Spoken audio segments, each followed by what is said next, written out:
Boa noite, boa noite.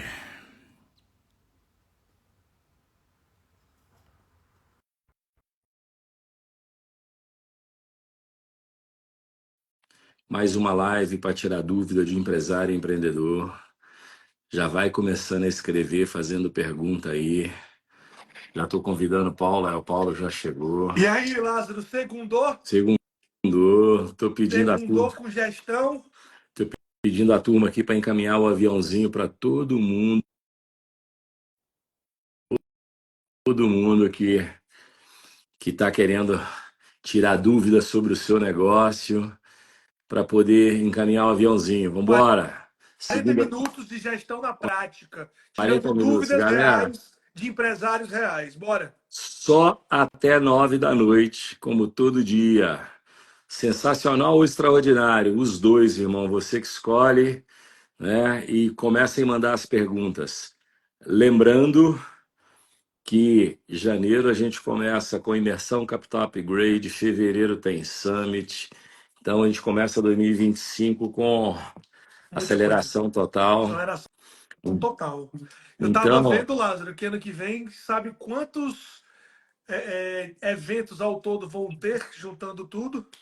não Dias de faço a menor evento, ideia. assim, dias de evento. Fora que a gente nem fez o planejamento estratégico ainda, que começa quarta e quinta. Já deu mais de 80 aqui nas minhas contas. É coisa, viu? Então, ótimo. Então, galera, manda pergunta.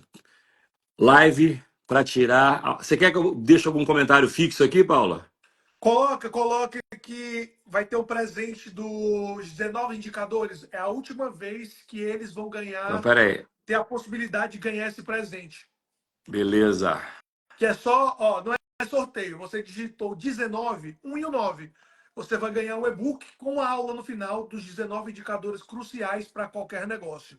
Só preencher aqui, ó, que chega para você a automação.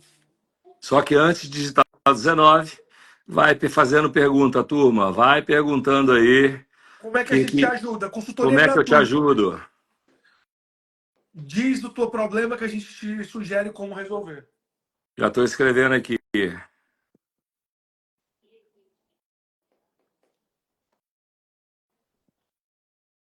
Não sei, toda vez que eu entro em live contigo, o meu comentário trava. Não passa nada aqui, ó. Não sei por quê. Vai, turma, manda pergunta aí, dúvidas, críticas.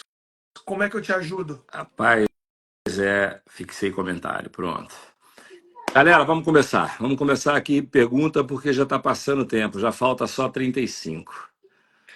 E hoje eu vou dormir cedo, porque amanhã eu levanto às 5 da manhã, porque tem um monte de coisa para fazer, inclusive à tarde lá na Tem que ir capital. lá.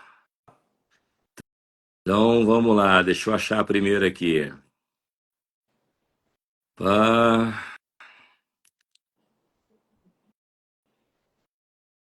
Bom dia da Áustria, me espelho em você, obrigado.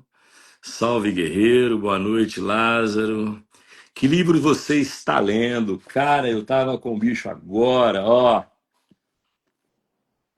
Conselheiro confiável, dica de leitura. Acabei de comprar, comecei a ler, entendeu? Conselheiro confiável, tá ficando do lado da cama. Esse é o livro que eu tô lendo agora no momento. Mas vamos lá.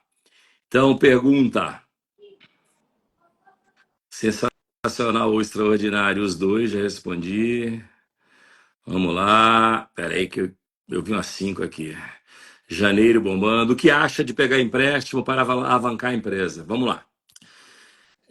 Pegar empréstimo para você cobrir custos fixos e variáveis, pegar empréstimo para cobrir capital de giro, é uma coisa um pouco perigosa.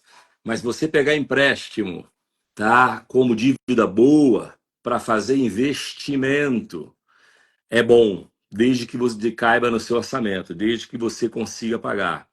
O que é isso? Desde que o seu caixa livre cubra o valor do seu empréstimo, desde que ele caiba ali dentro daquela parcela e o alongamento seja adequado para o seu negócio. Quer completar, Paulo? Acho que é isso. Sempre, ó, pessoal, trabalhar com o dinheiro dos outros ele é mais barato que trabalhar com o seu dinheiro, desde que você faça corretamente. Muitas pessoas se traumatizam com empréstimos porque não sabe fazer a conta simples de caber na parcela além do capital de giro, né? Ou seja, o caixa livre. Mas já foi muito bem, Lázaro. Ó, essa é boa, hein? Lázaro, eu ganho dinheiro, mas ele não aparece. O que faço? Rapaz, primeiro é o seguinte: você tem que parar de ganhar dinheiro. Você tem que fazer dinheiro. Ganhar dinheiro é ruim, fazer dinheiro é bom. Você tem que aprender a fazer dinheiro. Segundo, se você está fazendo dinheiro e ele não aparece, você tem que entender que tu está com um problema dentro da empresa. Tu está vendendo bem, mas tu está gastando mais do que deveria. Porque senão ele tinha que aparecer, né? Porque a conta é simples, né? A torneira de cima tem que ter uma vazão maior do que a torneira de baixo para ir sobrando. Se essas coisas não acontecem, se as entradas são maiores do que as despesas, deveria sobrar. Se não está sobrando, é porque você está gastando mais do que você está ganhando. Mas é difícil falar para você o que está acontecendo na sua empresa. Pode ser uma série de fatores, uma série de coisas. Mas não é normal você fazer dinheiro, ter entrada boa e não sobrar dinheiro. Não é normal. O que pode acontecer também, Lázaro, ele está crescendo bastante, e aí toda vida que ele cresce, quando ele ia ver dinheiro, ele vai parar de novo no aumento do capital de giro. Aí ele cresce mais uma vez, aí a necessidade de capital de giro cresce. Aí ele está vendo mais lucro na DRE, mas não está dando tempo de realizar no caixa, porque ele está sempre crescendo e a necessidade de capital de giro está sempre se atualizando. Tem que ver isso. Quanto mais você cresce, realmente, a sua necessidade de capital de giro aumenta. Porque você cresceu. Então, pode ser que o problema de não ver dinheiro no bolso, mesmo crescendo, pode ser porque você continua crescendo. E aí está sempre pedindo para a empresa reinvestir no negócio, pedindo para reinvestir no negócio. Pode ser É isso. isso aí, ó. Lázaro, pagar a dívida primeiro ou usar o lucro para novas compras? Cara, é uma pergunta difícil, tá, Karine? A gente tem que analisar direitinho. Porque se a dívida for boa, você não precisa pagar ela primeiro. Se ela é uma dívida que cabe no seu orçamento, que se você consegue pagar a parcela todo mês, sem comprometer o seu fluxo de caixa, você não precisa pagá-la agora. Se é uma dívida que está te sufocando, te matando, você tem que arrumar um jeito de ficar livre dela. Então depende muito, é muito relativa essa pergunta, tem que entender caso a caso, entendeu? Completa, Eu Paulo. concordo contigo. Tem que entender. O caso tem que aprofundar. Não tem informação suficiente. É, entendeu? Vamos lá. Tem uma pergunta do cara aqui, você começa e eu termino, Paula. Hum. Crescer organicamente ou por aquisição? Qual é o teu apetite? Eu vou responder com um caso prático. Teve um cliente nosso que fez um valuation com a gente e falou o seguinte: eu queria estar o dobro desse tamanho. Aí eu falei, ó, para ter o dobro desse tamanho no tempo que tu precisa, tu não vai conseguir crescer organicamente. Tu vai ter que trazer M&A, tu vai ter que adquirir empresas, vai ter que trocar papel. Eu acho que se é uma possibilidade, se você tem essa artimanha de como fazer, porque é bem complexo essa operação. É uma operação que, se tiver esqueleto no armário do outro lado e você não viu direito, traz para dentro, que tem que fazer uma boa due diligence, que tem que ter bons acordos e contratos, que tem que saber como é que ficam os antigos sócios ou os novos sócios. Então, eu sou sempre a favor de aumentar o bolo para dividir um bolo maior, desde que você saiba fazer. E se fusões e aquisições for uma ferramenta de você acelerar esse crescimento, o mercado faz isso há muito tempo. Só tem que fazer direito, né, Lázaro? É isso aí. Lembra o seguinte, depende do seu apetite. Geralmente, quando você sai fazendo aquisição, você cresce mais rápido. Quando você cresce organicamente, você cresce menos rápido. Mas depende também, né? Que às vezes você dá uma tacada de sorte, o mercado tá bombando, tu cresce rápido mesmo que organicamente. Então, no caso de fusão e aquisição, você tem que ter um bom time de reestruturação, de integração. Quando você compra a empresa, o principal segredo pós-compra é integrar tudo, integrar sistema, cortar back-office. Você não precisa de dois diretores financeiros, você não precisa de dois gerentes financeiros. Você provavelmente, se for do mesmo setor, mesmo segmento, você não precisa de dois diretores comerciais, está tudo duplicado quando você compra. Então você ganha na sinergia. Às vezes uma empresa ela está dando prejuízo sozinha. Quando ela é comprada por alguém, ela começa a dar lucro. Por quê? Porque teve sinergia. Então, depende muito do apetite seu. Eu gosto muito de aquisição, porque, inclusive, lá no Grupo Optimizing, semana passada, nós compramos a Fábrica de Leads de Brasília, que é uma empresa de marketing digital de Brasília. A Fábrica de Leads era uma empresa relativamente interessante, uns 30 funcionários, para o setor dele em Brasília era bacana e a gente acabou de fazer a aquisição da empresa, 70% dela. Então, era a única forma que a gente tinha para entrar no mercado, porque nós não entendemos desse mercado. A gente não sabe nada desse mercado. Aí tinha que comprar. Compramos. Então, eu sou a favor da aquisição, desde que você saiba. Um bom nicho para a advocacia empresarial. Eu gosto de tributário. E no Brasil, se você for criminal, então, tá aí tu fica rico. Entendeu? Mas eu gosto de tributário. E direito de empresa, empresarial. Eu acho que tem que fazer o que você sabe fazer e gosta de fazer, né? Exato. Você pegar um especialista societário que não gosta de trabalhista ou de tributário e colocar ele para fazer tributário, ele não vai fazer dinheiro, mesmo estando muito dinheiro lá, porque ele não gosta. Eu conheço, a gente tem vários advogados do time que você pode colocar uma tese tributária, ele faz, cara, faz sofrendo, porque o tesão dele é societário e vice-versa. Então, eu acho que tem que encontrar uma afinidade que dê dinheiro, que aí é mais fácil ganhar dinheiro. É, concordo, gênero liberal. Olha, essa pergunta é boa, viu, Paulo? Olha aqui. É. Como eu sei o que é capital de giro e o que é caixa livre? Amigo, você já falou a resposta, só na sua pergunta. O capital de giro é para girar. O caixa livre, ele está livre, sobrando, entendeu? Você vai ter que fazer uma análise do seu caixa. Entenda qual o valor do dinheiro que você precisa para gerar a empresa. Esse é o capital de giro. Vamos supor que a soma das suas total de despesas mais CMV fica em 100 mil reais. 100 mil reais é o seu capital de giro. Né? Tudo que passar desses 100 mil reais começa a ser um caixa livre. Tá? Agora, tem dois conceitos de caixa livre também. Tem o caixa livre operacional, que é aquele que sobra do capital de giro. E tem o caixa livre também depois do investimento, que tem gente, outro dia um cara falou comigo assim, Lázaro, eu não considero caixa livre até cobrir 30% de investimento ao ano, que é o que eu ponho de inovação. É o conceito dele, olha para você ver. O conceito dele é caixa livre pós-investimento. Que aí ele vai fazer Ele dividendo. tá tratando a inovação quase como operacional para manter o Exato. negócio Olha que crescendo, né? ele está errado ou está certo? Depende, né? Não tem certo ou tem errado. Ele trata a inovação dele como se fosse uma parte da operação dele, do capital de giro dele. Porque o que eu entendo? Eu faço investimento com o meu caixa livre e faço dividendo do caixa livre. Ele não. Ele só faz dividendo porque o investimento dele ele considera como caixa operacional. Ah, bicho, não é o conceito. Aí não está errado, Não é? mas não é o É. conceito. Mas Entendeu? tá certo, né? Porque se a É. gente for se a gente for pro técnico, você pegar a demonstração financeira, eu vou apurar a demonstração financeira. Aí tem a parte lá demonstrativa da geração ou consumo de caixa operacional, geração ou consumo de caixa financeiro, geração ou consumo de caixa de investimentos. Isso já é uma forma boa, mas o que é que eu te aconselho?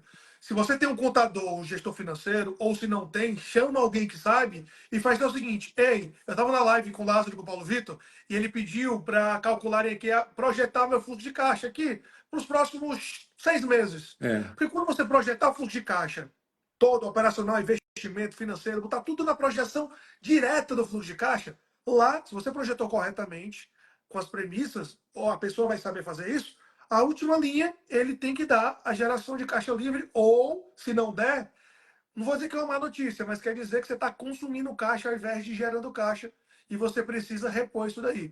Eu acho que é mais simples eu te dar essa dica de pedir ajuda para quem sabe fazer a conta do que tu mesmo tentar fazer um cálculo complexo olhando o balanço e o fluxo de caixa que tu talvez não saiba montar. Pede ajuda. Outra coisa aqui, ó. Essa também é boa para quem é pequeno. Saindo de MEI para ME. Qual a principal preocupação que eu devo ter? Olha, vou te dizer o seguinte: você está saindo de microempresa individual para microempresa que você vai ser enquadrado provavelmente no simples, né? Qual a diferença? A alíquota de imposto. Então você tem que saber que no final de cada mês tu tem um impostinho um pouquinho maior para você pagar. Você tem que tomar cuidado justamente com o seu caixa, porque eu conheço gente próxima minha que estava no meio, aí ganhou meu dinheirinho, foi entrou pro presumidão, entrou pro simples lá, né? E continuou gastando do mesmo jeito. Aí chegou no final do mês, veio um boletinho lá para ele pagar um pouco maior, né? Acho que 12%, 8%, sei lá, não recordo, que ele me contou. E ele não tinha dinheiro, porque ele tinha gastado dinheiro, porque ele já achava que era isso. O resto, como apuração de imposto, é super simples, né, cara? É porque é baseado na receita, o presumido baseado na receita. Então você não tem dificuldade nenhuma. preocupação é você não gastar o dinheiro, pô, né, Paulo? É. Agora, uma coisa que muita gente erra é achar que o simples, independente do momento, ele é melhor do que o lucro presumido ou o lucro real. Tem muita Não é. empresa, às vezes até de serviço, que sai direto da primeira faixa do simples, não espera nem chegar na última faixa, não. Porque faz um planejamento tributário legal e já vai para o lucro presumido, ou até mesmo o lucro real, e com aquela velha engano, que achando, porque eu estou no simples, eu vou abrindo aqui um bocado de CNPJ, eu estou pagando menos imposto. Negativo, não necessariamente. Se você estourar a alíquota também e o contador não pegar na hora, a bomba, a grana vai ficar maior ainda, você vai tomar um prejuízo enorme. Exatamente. Ó, como melhorar o índice de faturamento? Eu tenho clínica odontológica. Olha, um conceito para clínica odontológica, porque eu vivencio isso, tá? O seu maior vendedor se chama dentista e você não vende uma obturação, um tratamento, você vende serviço. Então você tem que cuidar do seu cliente como o maior serviço do mundo e atendimento com primazia e muito mais importante. A gente fica preocupado em botar uma área comercial, tal. O melhor vendedor que pode ter numa clínica odontológica é o próprio dentista. Primeiro, fazendo o serviço melhor que ele pode. Segundo, ele próprio mostrando com técnica, com clareza e com honestidade o que o paciente precisa. Acho que é isso. É, sem dúvida.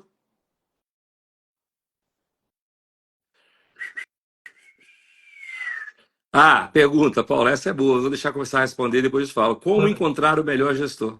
Como encontrar o melhor gestor? Olha, em tese, deve, o melhor lugar de encontrar o melhor gestor é dentro das próprias pessoas que já estão no seu negócio, porque em tese elas já estão aculturalizadas ao negócio, em tese elas entendem do teu modelo, em tese elas já estão alinhadas. Agora, o melhor lugar para achar o melhor gestor é onde você imagina que ele esteja. Se tu está trazendo agora um gestor que ele tem um certo perfil e ele está trabalhando no concorrente, é chamar o cara para conversar e saber se ele não quer fazer história no teu negócio. Então, eu acho que não é questão de onde é que eu encontro isso, em cada situação vai estar diferente. Se eu falar um gestor agora, gestor comercial para uma empresa X, em São Paulo vai ser diferente de Fortaleza, diferente de Belém, vai ser totalmente diferente. Eu acho que a pergunta é outra, qual o gestor que tu precisa? E será que ele não já está dentro do teu negócio e basta tu desenvolvê-lo ou buscar pronto e onde quer que ele esteja? É isso. Eu tenho duas formas aqui. Onde você vai encontrar o melhor gestor? Primeiro, eu vou te fazer o contrário. Como é que é a maneira que você tem de não ter um incompetente dentro da sua empresa? É não contratando ele. E o revés é verdadeiro. Como é que você vai ter o melhor gestor? Contratando o melhor gestor ou preparando esse cara e desenvolvendo ele como o Paulo de Vitor fez? Outra aqui, qual o momento ideal para sair do simples para o lucro real? Vamos lá, para sair do simples é quando você está estourando a alíquota. Você está chegando perto de estourar a alíquota, melhor maneira, melhor hora de você sair dele antes que ele estoure.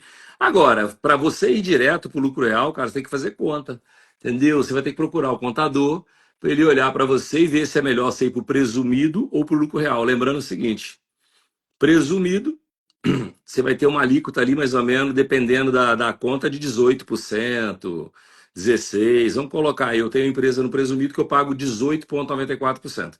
Se eu tiver um lucro real com lucro líquido abaixo de 15%, é melhor eu ir para o real do que ficar no presumido. Desde que eu tenha despesa para o meu lucro ficar menor do que os 18%, porque eu vou pagar taxa sobre o lucro, imposto sobre o lucro. Então o contador tem que fazer uma conta. Ele bota uma planilha, assim, presumido, joga lá o faturamento e as suas despesas. Ele pega uma outra planilha e coloca o lucro real, ele coloca faturamento e suas despesas. Baseado no resultado da última linha, ele te orienta para que lado você seguir. Tá? Se você é uma indústria, eu costumo falar que a maioria das indústrias vai direto para o real do que para o presumido. Qualquer empresa que tenha muita despesa fixa e variável, é assim, 70% de chance de ir direto para o real e não presumido. Mas é isso. Tem que fazer uma planilha com todos os impostos, despesas fixas variáveis do presumido, fazer uma planilha com o lucro real e plotar a sua empresa nela. E aí, de acordo com o resultado final, você escolhe para onde você vai. Certo, Paulo? Me corrija se eu estiver errado. Certo, não, vou complementar com outras coisas aqui. Ó. Tem muito contador, ó, eu adoro os contadores, mas tem muito contador que não quer que você saia do simples para o presumido para o real, porque ou ele não sabe tanto assim, ou ele não quer ter mais trabalho, e o lucro presumido real dá mais trabalho do que o simples, real nem se fala, e, ele não, e você não vai pagar mais nada por isso. Então ele fala, ó, fica no simples que é melhor para você. E às vezes não era. Então, minha dica, converse com contadores que sabem, que tem no seu portfólio de clientes, clientes do lucro real e presumido, que já faz isso no seu dia a dia, e pede para ele fazer um planejamento tributário, que é essa conta que o Lázaro falou. Porque se ele sabe fazer, se ele não tem medo, preguiça, vergonha, nada, ele vai fazer e vai dizer, ó, é melhor, tá aqui, ó, matematicamente, o B é melhor por causa disso, o C é melhor por causa disso. É a conta que manda. Isso aí. Lázaro, a minha empresa cresce desorganizada, mas cresce. Ótimo. Primeiro progresso, depois a ordem. Depois que você tiver maiorzinho, você organiza a casa. É normal todo mundo crescer meio desorganizado. Rapaz, da mesma forma que, olha, tem uma lei da vida. A gente tem que crescer primeiro. Não existe financeiro sem venda, sem dinheiro. Não existe operações sem venda. Não existe RH para contratar gente sem venda. Não existe. Então, primeiro tem que crescer, primeiro tem que vender. E outra coisa também, outro dia me fizeram a pergunta, Lázaro, melhor perfil para ser um diretor comercial. Todo diretor comercial tem que entender de finanças, mas ele não pode ser um burocrata nem um planilheiro. Se você tem um diretor comercial ou um gerente comercial extremamente burocrata, planilheiro, que fica dentro do escritório vendo número, esse cara não é o campeão. O campeão está na rua movendo gente. Campeão, geralmente, ele bota uma secretária para fazer a planilha dele. Olha, 35 anos de experiência. Os caras maiores de venda que eu conheço, que traz mais progresso para as empresas, eles são péssimos em burocracia. São organizados, cuidam de uma agenda, mas em burocracia o cara é péssimo. São todos, sem exceção. Não conheço um que seja bom.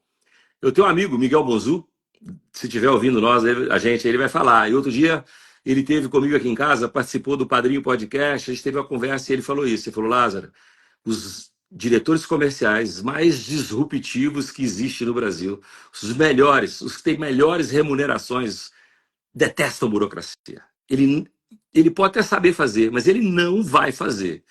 Agora, ele é organizado com a agenda, e ele é muito organizado com o controle de clientes dele. Ele, do jeito dele, ele tem uma agenda muito produtiva. Então, é isso. A mesma coisa a empresa. Você tem que primeiro trazer produtividade, depois tu faz o resto. E por que eu falei do diretor comercial? Porque a área comercial é que traz a produtividade para dentro de casa. Às vezes o cara quer um diretor comercial extremamente controlado, planilheiro, que ele entrega a informação para você de bate-pronto. Esse cara não é o bom, velho. E eu nunca conheci isso. E um dos maiores headhunters, principalmente na área farmacêutica, que é o Miguel Monzu, que eu conheço. Antes dele era o Jeffrey Abrahams também.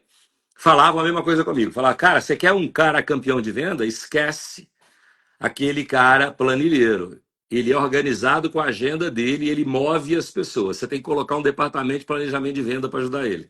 Colocar alguém para ajudar ele, mas ele é o grande líder. E a mesma coisa as empresas. Primeiro vende, depois faz o resto. Sem venda não consegue trabalhar, né, Paulo? É isso. Tem fases e fases, né? O que você consegue agir tendo fôlego, gordura, chamado caixa, aí você consegue agir em todo o resto. Então, realmente, até empresas que estão numa fase de crescimento alto, elas primeiro trazem dinheiro para dentro de casa para depois otimizar, apertar os parafusos. Porque se tu aperta o parafuso no começo, pelo contrário, às vezes tu Vai errar. engessou o crescimento, né? Certo. Verdade, às vezes você quer fazer o troço tão organizado, que Ingessa. ele bloqueia o seu crescimento. É.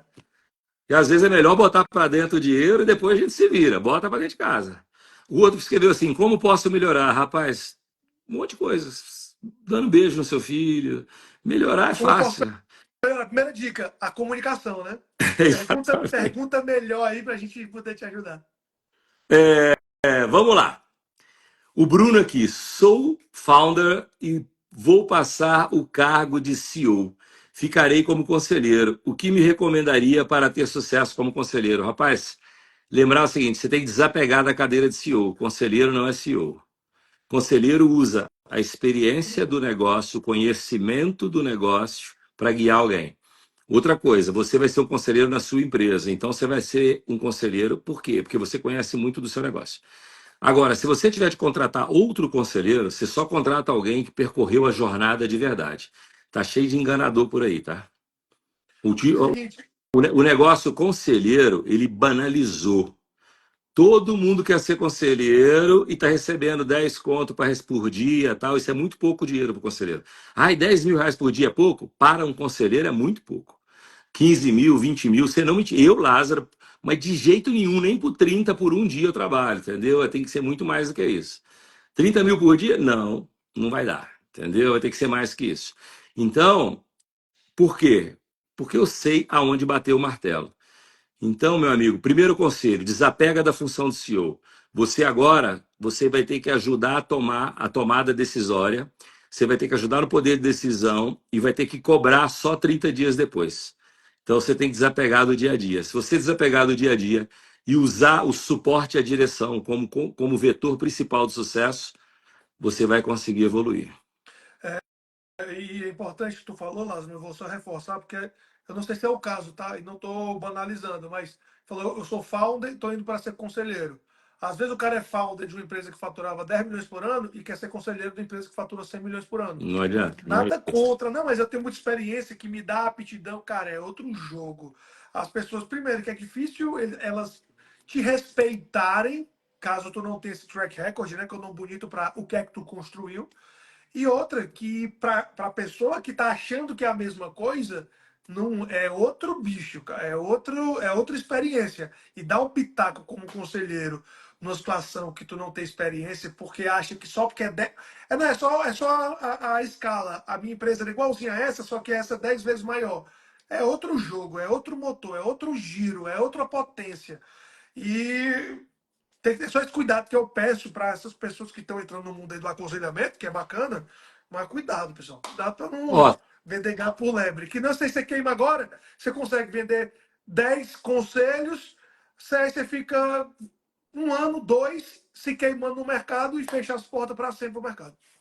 ó, tá aí, ó, a sugestão pra gente aqui, ô, Paulo, e nós vamos fazer. Hum, Por que que a Capital não nos ajuda e cria um curso sobre demonstrativo do resultado do exercício, Bora DRE, fazer lá. interpretação e análise? Eu acho que é o que Eu, mais pedem aqui ó, na live são esses assuntos financeiros, né? vai virar padrão de mercado. A gente não tem imersão, tem tudo, nós vamos ter um curso de um dia para fazer o quê?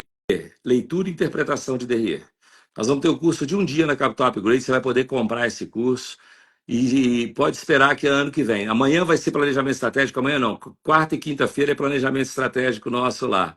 Nós vamos ter. Aliás, o planejamento está pronto, a gente vai bater martelo em algumas coisas. É. Entre eles, nós vamos colocar esse curso lá, um curso de um dia. Vamos pensar no preço. Provavelmente a gente vai ter ele online e presencial. Apesar que a análise DE, cara, para aprender direitinho, eu prefiro presencial. Você não Porque mais prefere, Paulo?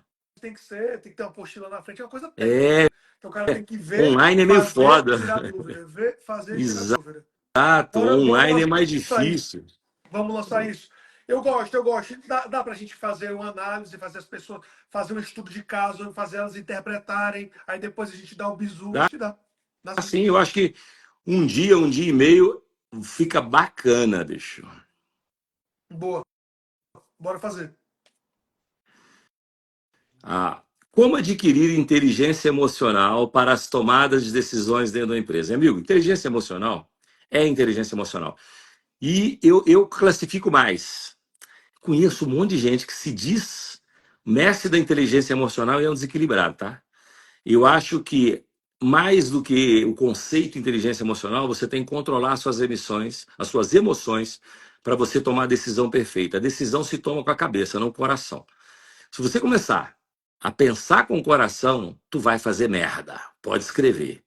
Começou a tomar a decisão com o sentimento, com a paixão, vai fazer merda. O que eu vi de idiota falando assim, ai, porque eu sou muito emocional. Eu sou um ser humano muito emocional. Pelo amor de Deus, dentro da empresa não, que tu vira um besta. Tu vira um idiota. Ai, eu sou a pessoa sentimental. Dentro da empresa não. Emocional e sentimental é com seus filhos, com a sua esposa, com a sua mãe, com seu pai, com seus irmãos. Dentro da empresa, tu tem que ser justo e pensar com a cabeça. Então, controle. Outra coisa, hein? O homem que perde o controle da empresa, fica gritando com o funcionário, vai ser traído. O homem que grita em casa com a mulher vai virar corno. É exatamente isso. Não adianta vir com esse papinho, porque minhas emoções, eu sou um cara emocional. Vai ser romântico com a sua mulher. O que você acha, Paulo? Eu concordo total, Lázaro. E assim, existe várias formas de você buscar esses assuntos, né? Tem um grande parceiro nosso, inclusive, que é a Febracis. Sim, Eu aconselho todos os programas. Eu, inclusive, é padrão lá para todo funcionário que entra, fazer ele cisco. participar do método CIS, porque, de fato, é uma coisa que é difícil você não interpretar, é uma pergunta útil essa, e você tem que buscar quem sabe fazer no mercado. Porque a Exato. Febracis é uma que a gente eu sou suspeito para falar que a gente não só indica, como leva todo mundo que se mexe. Exatamente. Eu penso igual. Vai, quer cuidar das emoções, vai falar com o PV, mas nesse PV que não. É o outro, é o Paulo Vieira. Agora, eu vou dizer outra coisa, cara. Assim, o meu caso, sabe? A meu maior controle emocional vem quando eu tô em meditação, com a minha consciência, com o meu travesseiro. Esse é o meu melhor momento. É minha consciência, é meu travesseiro. Esse é o melhor momento meu. Eu não tomo decisão com raiva. Se eu tomar decisão com raiva, vai dar merda.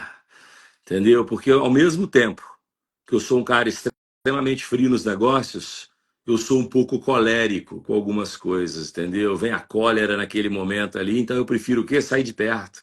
Aí depois, com a cabeça fria, eu tomo decisão. Olha que pergunta boa. Você colocaria algum parente para trabalhar com você? Rapaz, desde que o parente seja profissional, empresa familiar não é ruim, não, desde que a família seja profissional, né, Paulo? Ó, sim, agora cuidado para você contratar uma pessoa que você não pode demitir. É, Cuidado, porque se a relação não está bem trabalhada e depois fica chato, eu já tive que pegar um carrinho, porque não tinha aeroporto perto da região, dirigir quase 5 horas para fazer um desligamento que o rapaz lá, o dono que estava contratando a consultoria, não conseguia fazer, e há meses e meses e meses ele me enrolava, procrastinava, até que eu falei, ó, eu não consigo colocar o projeto para frente se isso aqui não for resolvido. Aí ele só queria ajuda para demitir o parente. Só que nisso, 4, 5 meses perdidos, um isso. projeto, toda uma grana ali associada, porque essa pessoa estava sentada numa posição que estava atrapalhando todo o resto de desenrolar. Então, cuidado para você contratar pessoas que você não pode ou consegue demitir. Ou se fizer isso, eu sou totalmente a favor também, se for empresa familiar, contratar familiares. Deixa a governança minimamente clara. Que É, aqui, você está entrando, meu filho, que você é meu filho, me dá um beijinho aqui, a benção, pai, mas ó, tu tem que melhorar, porque senão eu vou ter que botar outra pessoa no teu lugar daqui 2 anos. é isso aí. Ó, Só, outra coisa aqui. antes de passar para a próxima pergunta, Lázaro, só lembrando, tá? Se você digitar aqui, ó, 19, 1 e o 9, é a última vez que a gente disponibiliza esse e-book com a aula dos 19 indicadores cruciais para qualquer negócio. Não é sorteio. Isso aqui é um e-book que é vendido a R$ 100 na nossa plataforma e está sendo disponibilizado essa última vez gratuitamente. Então, digita lá. Inclusive, depois, pessoas que têm interesse nessa aula que o Lázaro falou, que a gente vai lançar no ano que vem, de interpretações, análises financeiras, a gente se comunica a partir. Porque se você tem interesse nesse assunto, provavelmente você tem interesse nessa outra pauta e a gente traz para vocês. Desculpa, Lázaro, fala aí. Não, é isso aí. Outra pergunta importante aqui. Parcelas do financiamento não aparece no DRE? Aparece sim. Ela não aparece acima do EBITDA, ela está abaixo. Abaixo do EBITDA tem um negócio que a gente chama extraoperacional. O extraoperacional está a parcela do financiamento lá, então ele está abaixo do EBITDA, tá? Quais as estratégias de marketing devo usar ao abrir meu comércio? Entendeu? Qual comércio? Se você a melhor estratégia de marketing para o seu comércio, se você puder, é dar o seu produto de graça por um valor que não te atrapalhe e fazer com que o cara seja seu cliente. Eu não sei, assim, essa pergunta ela é muito subjetiva. Estava conversando agora mesmo, a gente estava lá na capital, Lázaro, e o cara ele tem um comércio lá que vende, não é semijoias, é mais quase bijuterias e acessórios. E aí ele perguntou essa coisa, exatamente essa pergunta. Eu falei, ó, tu tem alguma coisinha que te custa R$ 4, R$ 5? Tem, é essa pulseirinha aqui que eu vendo a 40. Ô, legal, markup bom. Então faz o seguinte, pô. Dá de graça para 10 pessoas, para 100 pessoas resgatar na loja. E a pessoa, quando for resgatar na loja, o teu vendedor cerca, enquanto troca o cupom lá que ganhou a pulseirinha, ele apresenta outras coisas. Demora 15, 20 minutos para ele te apresentar. Pronto. É muito mais barato do que tu fazer panfleto, do que tu fazer tráfego. Eu não estou dizendo que não tem que fazer. Mas às vezes tem algumas obviedades que a gente não vê. E aí, imagina, R$ 500, tu leva 100 pessoas para a tua loja, não é possível que tu não venda 10 mil. Se tu conseguir levar 100 pessoas para a tua loja, dando um presente de R$ 5, eu duvido, a não ser que teu atendimento seja horrível, que tu não venda R$ 10 mil. Tá aí a tua forma de marketing básica, que nem os astecas faziam. Funciona. É isso aí. Ó, última pergunta aqui. Lázaro e Paulo, o que que vocês acham do e-commerce no Brasil? Vamos lá. O e-commerce no Brasil hoje já é um canal de venda que não é, ele é 100% indispensável. Você não pode dispensar o e-commerce, ele tem que existir. Agora, você tem que entender que e-commerce ele acaba entrando numa guerra de preço e ele tem um impostinho novo aí chamado de FAO, que se você ficar sem pagar, tu vai quebrar. Entendeu? Então você tem que pagar o de FAO, então ele tem que ter margem. O que a gente tem que fazer com o e-commerce agora é o que a gente sempre fez para trabalhar no canal porta a porta. Você vai ter que arrumar produto com markup um pouquinho melhor para você poder resistir à guerra de preço e o pagamento de imposto. Né, Paulo? Eu acho que o e-commerce é só você não nadar contra a maré. Hoje você está começando, você não consegue sobreviver no e-commerce se você não estiver nas grandes plataformas. E nas grandes, em todas, quase ao mesmo tempo. É tipo assim, antigamente você tinha um programadorzinho 10 anos atrás e queria vender sem usar uma plataforma dessa como o Mercado Livre, já era difícil. Hoje em dia, muito improvável que não vai dar certo, a não ser que você seja realmente aquele produto desejado que não é commodity. Porque eu não sei você, mas eu e o seu cliente, ele pesquisa o preço, olha em 3 lugares, compra no mais barato e que entrega mais rápido. Então, se você lutar contra a maré com logística e com plataformas, é só quando você for muito grande, mas por enquanto não dá. Ó, deixa eu contar outra coisa para vocês, isso aqui é super importante. É a última, eu falei que aquela era a última, agora essa é a última mesmo. Lázaro, a minha empresa cresce, mas eu não consigo pagar imposto. Eu vendo, vendo, vendo e não sobra dinheiro para pagar imposto. Irmão, eu vou dizer uma coisa para você. Eu tenho 90% de certeza, não vou falar 100%, porque eu não estou vendo a sua empresa. Mas se a sua empresa cresce e você não sobra dinheiro para pagar imposto, você precificou errado seu produto. Você não tem margem suficiente para fazer folha de pagamento, comprar mercadoria nova e ainda pagar imposto. Isso é problema de precificação, cara. Ou você está comprando mal ou você está vendendo mal. 90% de chance de ser isso, tá? Né, Paula? O cara Não, vende, e cresce pra fora, caramba, mas não sobra dinheiro nem para pagar imposto. e fora que é um probleminha aí que cada vez mais fácil de pegar, e quando pega, além do valor da multa, de tudo de juros ser uma porrada, os efeitos colaterais com o governo, meu amigo, ele não vem com tapa leve, não, né? Ele vem com tapa forte. Não quero ser o cavaleiro do apocalipse, mas eu acho que a carga tributária é alta mesmo, eu acho que imposto é quase um roubo, mas fazer o quê? Faz parte do jogo, nós moramos no país e o país funciona assim, a gente tem que saber que essa jogada. Galera, Paulo Vitor, recado pra turma. Semana que vem estamos aqui de novo. Se você é gestor, empreendedor, acompanhe o Lázaro, me acompanha, que a gente está sempre trazendo conteúdo de valor para vocês. Último presente que eu falei, o último presente desses indicadores que a gente está dando é agora. Então, se você está assistindo online, aqui gravado, na verdade, digita que funciona também. E é isso, conte comigo para a gente fazer os empreendedores cada vez mais progredirem. É isso aí, semana que vem a gente volta. Lembrando que nós vamos ter ano que vem na Capital Upgrade um curso de demonstração e análise financeira. Nós vamos ensinar vocês a lerem DRE e fluxo de caixa. Perfeito. Balanço Combinado. também, se precisar. Valeu. Valeu, Lázaro. Abraço. Até mais, Paula.